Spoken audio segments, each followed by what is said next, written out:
This is a guided walkthrough for the XOR Properties Challenge from the Cryptohack.org website, and let's get started. Let's make this a little bigger. So what is this challenge all about? Let's read. In the last challenge, you see how XOR worked at the level of bits.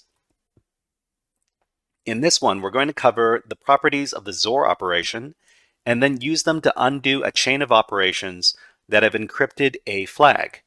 Gaining an intuition for how this works will help greatly when you come to attacking real crypto systems later, especially in the block ciphers category. There are 4 main properties we should consider when we solve challenges using the XOR operator. So the first one is the commutative property, which is A XOR B equals B XOR A. So the order doesn't matter. So A XOR B is the same as B XOR A.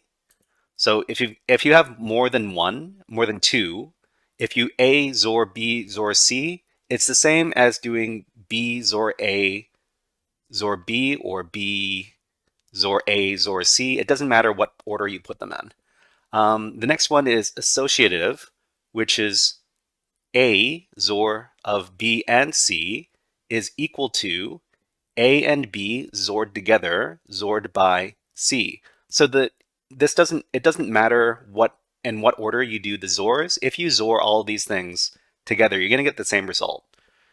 Okay, the identity is A XOR 0 equals A. So if you XOR something by 0, it's always going to be the same thing.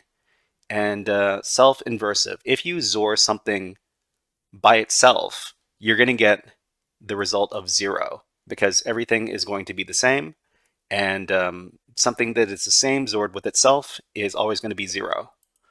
Okay, so let's break this down. Okay, we're going to talk about this again. Commutative means that the order of the XOR operations is not important.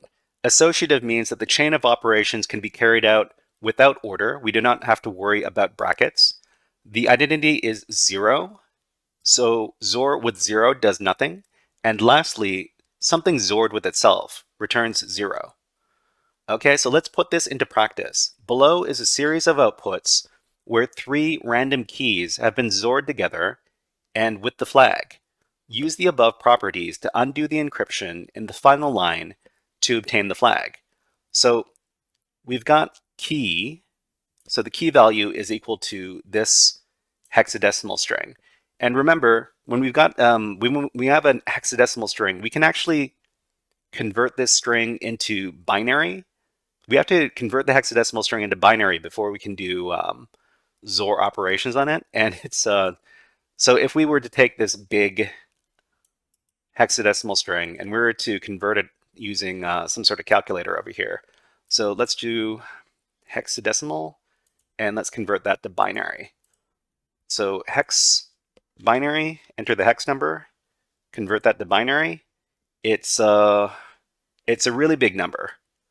And in fact, we're not going to try to do this manually because it would take too long. But we do see that the decimal number in this case is really, really big. Okay, so this is how we would convert really long binary numbers. We would convert them to really big hex numbers. We would convert them to binary and then do the conversions, do the operation after converting both of the numbers to binary. Okay, so back over here. So basically, any number over here. So this is key 1. When we do key 2 XORed with key 1, we get this number over here. So remember that key 2 and key 1 are XORed together, and this equals, I guess this would equal to key number 3, because when we XOR key number 2 with key number 3, we get this value over here. And so let's see. So key number 2 and key number 3, when we XORed this together, this is not key number 1. But when flag and key 1 and key 3 and key 2 are all XORed together, we get this. So let's puzzle this out using a Python script to get the value of the flag. So we're going to go over to my terminal over here in Kali Linux, and we're going to create a Python file called XOR properties. Whoops. We're going to nano that. Okay, and I prepared a little script to solve this problem. And before we, what we're going to do is we're going to take a look at what the script is doing, and then we're going to run the script. So let's paste in the script. Okay, and once again, we're using the pwn module, and we're going to import the XOR function from the module.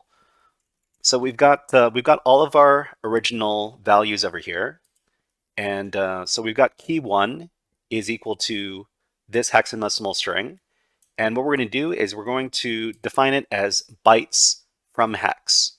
So from hex we're going to turn it into bytes for the XOR operation, and we've got the second value, which is key 2 XOR key 1, and this is the same thing.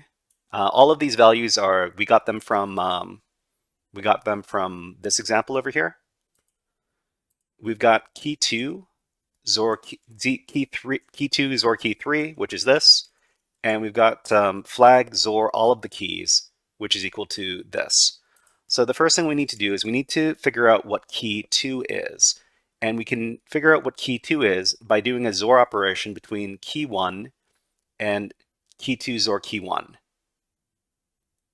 So that is key 2, and then everything XORed together with key 1 should give us key 2. The next one is key 3, which is equal to key 2 combined with XORed together with key 2 XOR of key 3, and that gets us the key 3 value, and then the flag is equal to flag. So this value over here, which is all of the XORs together, with XORed together with key 3, key 2, and key 1, and this is the flag value over here. What we're going to do, because this is the flag value, we're going to print it out and we're going to decode it to ASCII characters. So because we have enough information, we can figure out what the other keys are, so key 2 and key 3, and so we can XOR them all together with the XORed all together already and get the value of the flag. So let's save out the file and then run the Python script. Python XOR properties. Whoops, that's not how you spell Python.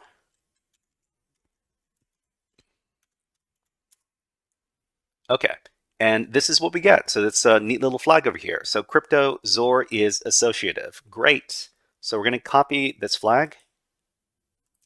Then we're going to go over to the challenge. So over here, there's a flag submission field.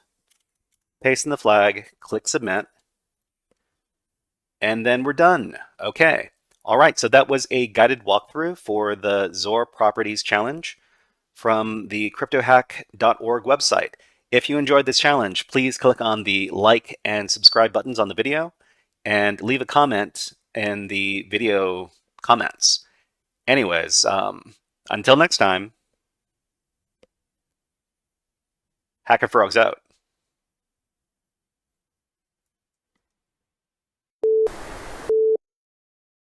Hey there, HackerFrogs!